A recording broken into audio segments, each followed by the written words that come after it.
Hi, and welcome to another postcard watercolor painting video. Today I'm going to be talking about how I painted this. Hi, my name is Luis Escobar. I'm a storyboard artist on the Simpsons television show. I've been working on the show for over 25 years now, and I'm here to empower you. So before I even begin, please excuse the fact that during this intro and during probably the recording of the narration of this video, you're going to hear a lot of maybe my mic will pick it up or maybe not. But if you do, you're gonna hear a lot of banging, a lot of boom, boom, boom, boom. Like there, my house is it has 2 floors. My desk is on the 2nd floor. My roof is being worked on because it's leaking. It's been raining a lot in California, and my roof is so old and hasn't been really upkept very well. And the roof has been leaking for like 4 or 5 months now, and it's just now getting fixed. So the roofers are right outside my window because, like I said, I'm on the 2nd floor and they're just making a lot of noise. So you're just gonna have to please bear with me if you hear the banging. All right, so this month I painted this postcard. So here's the thing about kind of like the direction I'm going. So last month I painted a different type of postcard. This time I painted something that's really, really, really dramatic and lit in a very different way. One of the reasons that I'm doing this, I'm looking at a lot of, say, Mike Mignola and Frank Miller. And one of the things that they're very, very good at is the black, the just black and white, just really sharp contrast between black and white.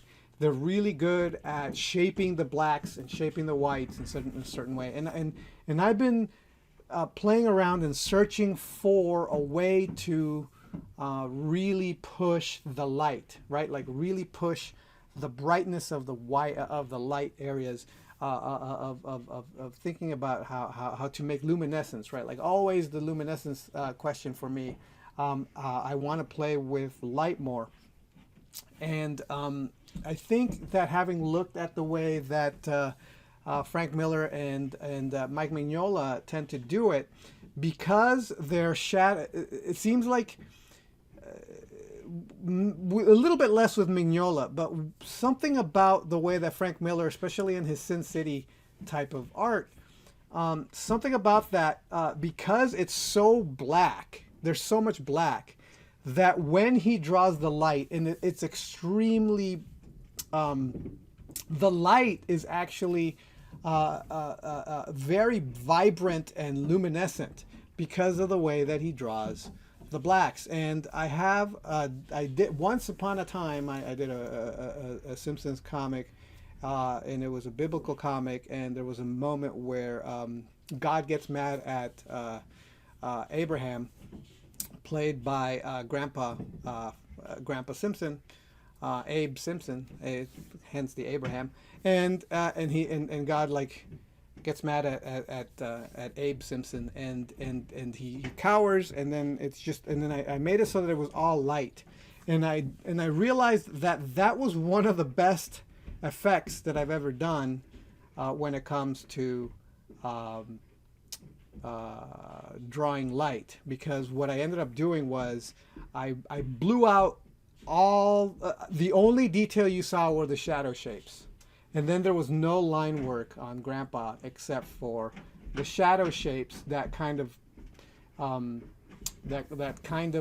showed the figure just in shadow because the like I said, the rest of the line work I didn't even have in that drawing. It was totally implied simply by the shadows, and I think that's what Frank Miller's doing really, really in an interesting way with his Sin City artwork.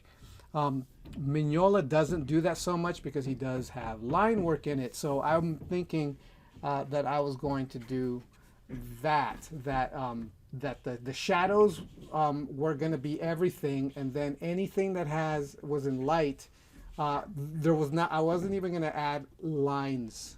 That was the trick. So I'll show you what my process was to get to this, and yeah. So let's take a look now. All right, so as you can see, I started by inking the drawing with a crow quill using a brown ink. I did do a drawing underneath off camera. The drawing underneath was very, very detailed. Like I put in I put in as much detail as I could. I kind of fleshed out the lips. I fleshed out the eyeballs, the nose, as much as I wanted to, the head shape. And then I erased it with a kneaded eraser. I just lightened it all up. I put in all the shadow shapes on top of my very a constructed face. And then all I did, so what I'm doing now is I'm inking only the shadow patterns and the shadow patterns alone, and that's it. And it's like inking a comic at this point, sort of. Yeah, well, actually a lot like what I would do if I was inking a comic. The only thing that I will say here is, for some reason, and I think I'm probably going to have to get a new crow quill pen, because this one, every single time I would dip it, nothing would come out, and it would take a few strokes just to get the ink to flow, and I don't like that at all. It bugged me so much. So I think I'm going to have to get another crow quill, because I think this one's pretty much had it. Okay, so, and hopefully you can't hear that banging, but I'm sure you probably can. I went in with a kneaded eraser, and an eraser, and then I try to get rid of the lines as much as possible before I even started. So here's the first layer. I used a flat brush to try to get as much paint down as possible. The problem with a big brush is that you have to be extremely careful around really detailed areas, which is why on the left there I'm holding my more traditional brush that I was pointy brush. And I went in for the little details with that. So there you go. I'm using not the flat brush. I drew in the eyes in the shadows, even though I knew I wasn't actually going to draw the eyes. I was going to just paint right over them. Because I was thinking that maybe at the end I could just kind of indicate them even more by just kind of painting them in. And I actually end up doing that at the end. So first layer, here it's just super simple at this point in painting in the lines. I did accidentally paint in an area that I wanted to leave white, so I actually wet it, and with a paper towel I just lifted up the paint in that area. So you saw that a little bit earlier, and again just brown. So at this point I could have been done.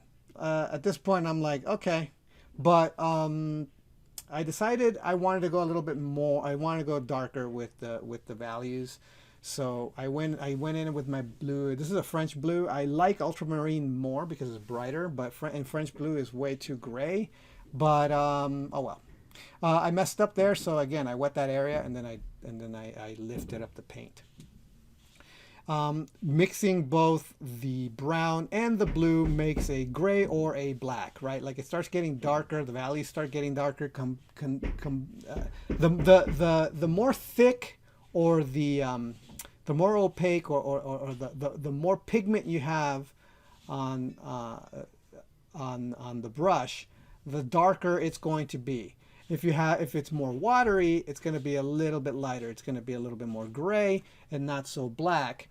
But I wanted it to be black-ish. I didn't want it to be pure black. I mean, if I really wanted it to be pure black, then what I would do is I would squeeze brown paint off of the tube, the watercolor tube, and I would just almost use it as opaque as possible. And then I would do the same with the blue, and I would make that almost as opaque as possible, and then I would end up with a really rich black.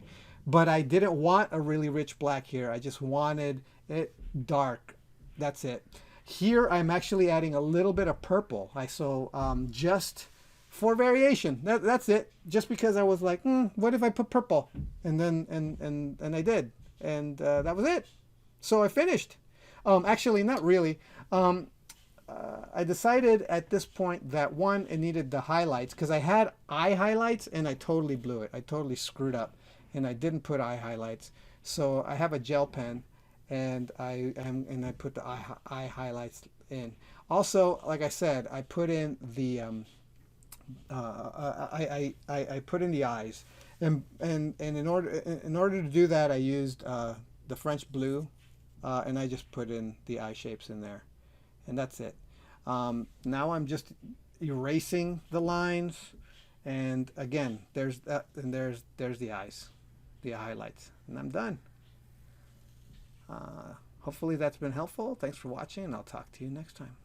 All right, bye. So I'm happy to announce that I now have a new drawing lesson called Drafu Guide to Sketching and Gesture Foundations. It's the beginning of the level 2 information that people have been asking me for the drawing website, which will teach you where to start drawing, what to draw when you draw, how to draw from observation, how to draw from imagination, how to draw what you envision, and how to discover what you ought to envision if you don't have anything specific in mind. So if you find any of this interesting, you could follow the link that you see, or you can go to thedrawingwebsite.com, look under level 2, and you'll find a link there.